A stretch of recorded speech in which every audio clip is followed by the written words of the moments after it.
I went over nearly every single anti-gravity racing game in a 10-part video series, and this is the final episode, where we try to see why AGR went from the most popular subgenre in racing to the most obscure. It all began with the original F-Zero. They wanted to make a car racing game, but the storage limitations back then didn't allow them to animate wheels, which is why they went with hover cars instead. And there you have the first reason. Anti-gravity racing games come across as a cheap alternative when compared to car-based racing games. You've seen it with every single 3D floor hugger. These are games that, despite using hover cars, have no concept of gravity. The vehicles are glued to the floor at all times, essentially turning them into 2D games gameplay-wise, like how F-Zero turned out to be. You know some of these games wanted to have wheeled vehicles, but didn't have the resources to pull it off. Lazy floor huggers give the genre a bad reputation and make up around 1/4 of the games on the list, when in reality, they should have been excluded. Surprisingly, floor huggers were less prevalent back in the early days of 3D. AGRs peaked in popularity in the mid to late 90s, with Wipeout Trilogy and F-Zero X selling over 1 million copies. While we don't have exact sales figures for Wipeout, we know the first, and especially the second entry, performed very well. 3 years after that, however, the release of Wipeout 3 was considered a commercial failure. How could one of the most popular racing franchises at the time flop so hard? Well, I'd say it's because of Gran Turismo, dropping a year earlier and setting new standards for the racing genre. Before GT, car racing games were simply not good. Some weren't even real racing games, they were basic 2D runners. Gameplay and physics across the genre were incredibly simplistic.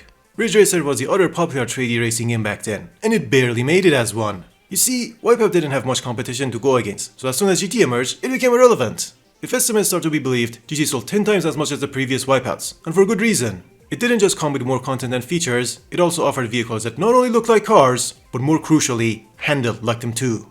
That brings us to the third reason. Which one do you think is more appealing? Science fiction hovercrafts, or cars that the whole world depends on to function? This one doesn't really need any explanation. Alright, AGRs clearly can't compete with car racing games in terms of vehicles, that's an aspect they started to fall behind on after all. But they still held one advantage. They weren't bound to reality as much. They could go all out with the design. Unfortunately, that's the only thing they ended up focusing on and becoming known for. Nowadays, when you mention anti-gravity racing, the first key elements that comes to most people's minds are speed, which is more often than not faked, stylish hovercrafts, sci-fi environments, and whatever high BPM music genre. They were known for vibes, and likely too much of it. For whatever reason, AGR decided to go full send on vibes. Wipeout HD primarily focused on remastering the visuals from Wipeout Pulse, visuals that you never get to admire because you're always on the move. It's only in editing that I get to notice the environment in a racing game, cause when I'm driving, my eyes are focused on the road.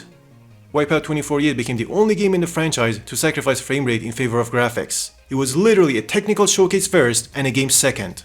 This would eventually become the direction other AGRs would also follow. Not all modern AGRs are just about vibes, but it is something they all excel at and have a considerable amount of effort put into. But who asked for this? Who plays AGRs solely for vibes? Redout 1, a game all about vibes, averages only half the player count of Redout 2, the sequel that focused on fixing up the gameplay. I know it's like 10 more players, but we're talking about AGRs. No game has ever sustained a 3-digit player count for more than a month. Maybe F-Zero 99 if you count that one, but otherwise, it's not even close. That's how dead the subgenre is.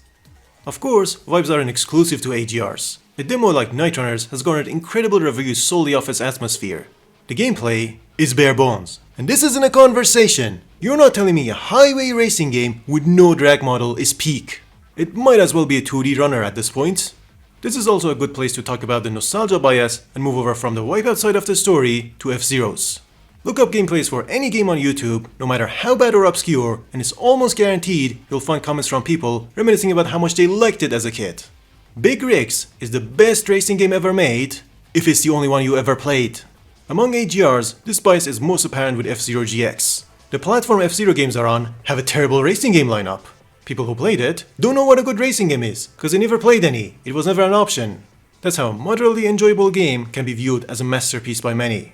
It also certainly helps that GX was one of the most visually impressive games of its time, something that you hardly notice in gameplay, but one that gives you a nostalgia boner every time you watch its videos. If you look at the top racing franchises, you might realize that one of them is not like the others. No, it's not a kart racer, I don't even count those, but it exists a highly regarded franchise that has been dead for a long time, with almost none of the ideas it introduced ever making their way to other racing games. It only spawned 2 clones that absolutely sucked and has an incredibly small active player base relative to how popular it was. There's good reason why both players and developers are avoiding something that used to be so successful. Not gonna tell you what it is right now, don't wanna trigger too many people with one video. I just wanted to further solidify my nostalgia bias point, cause it never feels like anything's enough. Dude, if AGRs were so good, they wouldn't be this dead. Well, that went off topic. Anyways, even in the 90s, AGR wasn't really the most popular subgenre in racing. While F-Zero was one of the best-selling games of its console, there was another racing game that sold 3 times as much. Fucking Mario Kart! The next console, Mario Kart, sells more, F-Zero sales get cut by half. Was it because Mario Kart was a better game? Absolutely not. F-Zero X was fully 3D, had more vehicles in races, ran at 60 FPS despite it, and offered far more in-depth gameplay and physics. Mario Kart, on the other hand, had Mario and noob tubes. Which one of these do you think a kid or parent is going to buy? A game that you're likely going to return because of skill issues, or the one that tricks you into thinking you're a racing god and has a recognizable character in the cover? Most people can't tell apart games that are hard because of bad design and games that are hard because they're complex. As time went on, the industry leaned towards easier and easier games at the cost of sacrificing depth. The reason? It sells more. People don't have time, but they want instant gratification. And toddler family games are a huge market, so why not hit 2 birds with one noob tube? F-Zero is brutal and doesn't hold your hand as much, while Mario Kart gives you freebies when you fall behind. F-Zero is fast, while Mario Kart is slow, which gets us to the final point. Regular racing games are already too fast for the average person. It's not just the speed, but also the momentum. Look up racing game footage from people unfamiliar with the genre and you'll likely see that they're constantly crashing into walls. They break and turn too late because they're too used to having their input have an immediate, visible effect on the game in other genres. They don't realize they're controlling a vehicle that's got weight and limited maneuverability. Much like real life drivers. Well, AGRs make this even worse by cranking everything up. More speed generally equals more difficult, and AGRs are some of the fastest racing games around. They are difficult by nature. Even its best players have difficulty avoiding walls. And I'm not talking about glitched, predictable time trials where only the best of 100 plus attempts is shown. This also leads to the AGR wall riding dilemma. If you penalize the player for hitting walls, you'll frustrate him out of the game. And if you don't, you remove half the challenge, rendering the gameplay shallow. Whatever, GX sold even fewer copies despite being regarded as the best F-Zero game. Even though it was actually dumbed down and easier compared to its predecessors, it became notorious for its difficulty.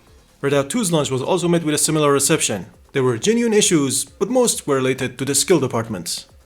I should note that speed is not to be mistaken with sense of speed. Some games only achieve the latter through extreme amounts of visual effects, when in reality, they're slow. Additionally, fast has no meaning without a slow. It doesn't matter how fast you're moving in Redout 1 or Neo when you can slam into every wall and lose very little speed. These games are about looking fast, while other, much better games are about going fast. This ties into my fourth point. I've slowly come to realize that sense of speed is just as overrated as track visuals. What truly matters is a sense of acceleration. A similar trend can also be spotted in FPS games, where the fast-paced arena shooters of the 90s are nowhere to be seen, while the tactical shooters of the modern era thrive. Those were my 6 reasons, and you can cut them all down to 2.